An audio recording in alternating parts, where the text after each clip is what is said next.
உள்ளமும் சோர்வுடையது. வயதான ஆண்களுக்கு பெண்களுக்கு உடல் சோர்வு, உள்ளமு சோர்வு, பலகீனங்கள், நைட்டு படுத்தா காலையில் எழுந்துச்சும் போது படபடப்பு, ஒரு குழப்பம். ஐயோ அப்பா அம்மா அப்படி போச்சு இப்படி போச்சு அப்படி ஆகிட்டு ஒரு குழப்பம், வேதனைகள், சங்கடங்கள், எவ்வளோ கவலை நினைக்க ஒருத்தருக்கும். பணப்பிரச்சனை, ரிட்டையர்ட் ஆன பிறகு வந்து பிள்ளைங்க கவனிச்சா உண்டு, பிள்ளைங்க கவனிக்கினா பெற்றோர்கள் பட பாடுகள் ஐயோ சொல்லுனா தோயிடும். அதுவே ஒரு மனநோயாக மாறிடும்.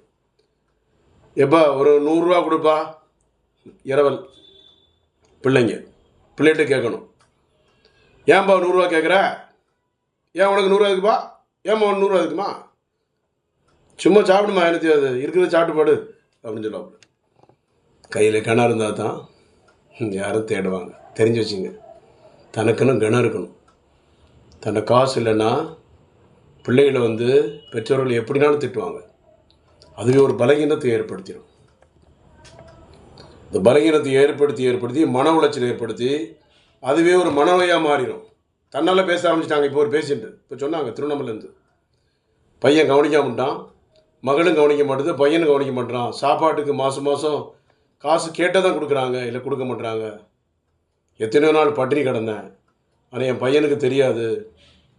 நான் ஃபாஸ்டிங் இருக்கேன் அப்படின்னு சொல்லிவிட்டு நான் பையன்கிட்ட சொல்லிடுவேன். என்ன கவலை பார்த்தீங்களா? கொஞ்சம் சிந்தித்து பாருங்கள். பெற்றோர்களை கைவிட்டுறாதீங்க, முதியோர்களை கைவிட்டுறாதீங்க. பாவம், அவங்களுக்கு நம்மளை விட்டவர் யார் பாப்பா? பிள்ளைங்க கொஞ்சம் கவனமாக பார்த்துங்க. பிள்ளையை பார்த்தா கண்ணீர், தென்னை பார்த்தா இளநீர், அந்த நிலைமைக்கு ஆயிடக்கூடாது. பெற்றோர்கள், முதியவர்கள் மன உளைச்சல் ஏற்பட்டு, பலகீனம் ஏற்பட்டு, அதில் உடலும் சோர்ந்து, உள்ளமும் சோர்ந்து, உடலில் உறுப்புகளும் பலகீனமாகி, நடக்க முடியாமல், சாப்பாட்டு கணக்கு பார்த்து, எல்லாத்துக்கும் கணக்கு பார்ப்பாங்க. ட்ரெஸ்ஸுக்கா நமக்கு நல்ல ட்ரெஸ்ஸு, தகப்பனுக்கு சாதா ட்ரெஸ், 100 ரூபா 150 ரூபா சட்டை, அது துவைச்சோம்னா கிழிஞ்சு போயிடும். ஆனால் இவனும் 700 ரூபா 1000 ரூபா சட்டை போடுறாங்க.